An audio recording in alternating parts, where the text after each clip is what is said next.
Alright, welcome, and today we're talking about determining inverse variation, giving an equation, table, set of ordered pairs, or a graph. Again, we want to show this mastery by scoring at least an 80% on an exit ticket in class tomorrow. Hopefully you have the notes in front of you. If not, make sure you take out a sheet of paper so you can get started.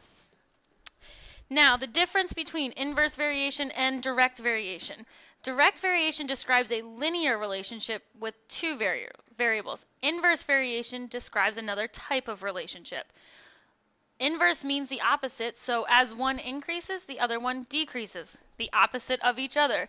Now, if we look at the graph, you will never have to graph this equation, but you need to know that it never goes through the origin. And just like in last video, your origin is 0, 0. You won't have to graph it, but you need to be able to recognize the graph of it. Now, direct variation we divided, well, inverse, now we are going to multiply. K is going to be x times y. If we use literal equations and we wanted to solve for y, we're going to divide by x on both sides. So our equation tells us y equals k over x, where k is still that constant. Now, if we look at our examples, again, direct meant divide, inverse means multiply. So, if I take my points, I have 2 times 12, which gives me 24, 3 times 8, which gives me 24, and 4 times 6, which gives me 24. If we look, because all of these are exactly the same, that is our k. So k is going to equal 24. Now, your equation is going to be 24 over x.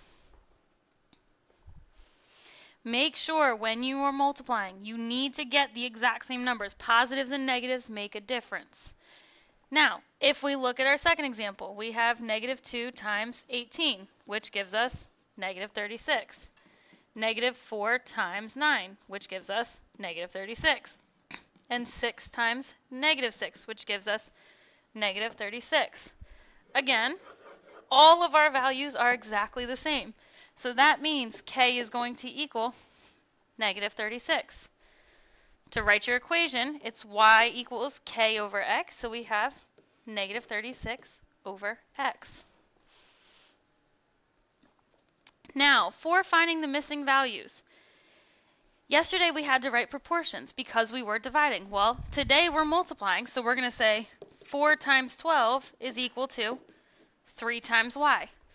Still treated as multiplication because it is telling us we are doing an inverse variation. Well, we know 4 times 12 is 48, and 3 times y is just 3y. Use your inverse operations, divide by 3 on both sides, and you get y is equal to 16. Now, just as a reminder that y is not your equation, it is just the value of the missing point. If we look at example 4, just like example 3, it's telling us it's an inverse variation. And inverse we multiply, so we're going to take 6 times y, which is equal to 7 times 9. 6 times y stays 6y. 7 times 9 gives me 63. Using inverse operations, I'm going to divide on both sides. Y is equal to 10.5. And again, this is not your equation for y equals, so we're not going to divide it by x. This is just your value for your missing point. Now, number 5 is similar to a word problem, but we're going to solve it just like we solved example 3 and 4. So we're going to create our points. Y is equal to negative 8 when x is equal to negative 3. So I'm going to create my coordinate pair. I need to find x when y equals 4. We're going to use inverse variation, so negative 3 times negative 8 equals x times 4. Well, negative 3 and negative 8 make a positive 24, and I'm going to rewrite my right-hand side to say 4x, because we always want the coefficient in front of the variable.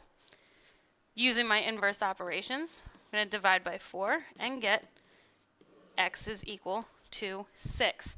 And again, that's just your missing point. We're not turning it into an equation. We just wanted to know the constant of variation. Now, at this point, this is all for the video. It's a fairly simple topic. Flip over to the back. You can do your practice problems. Look forward to seeing you in class tomorrow.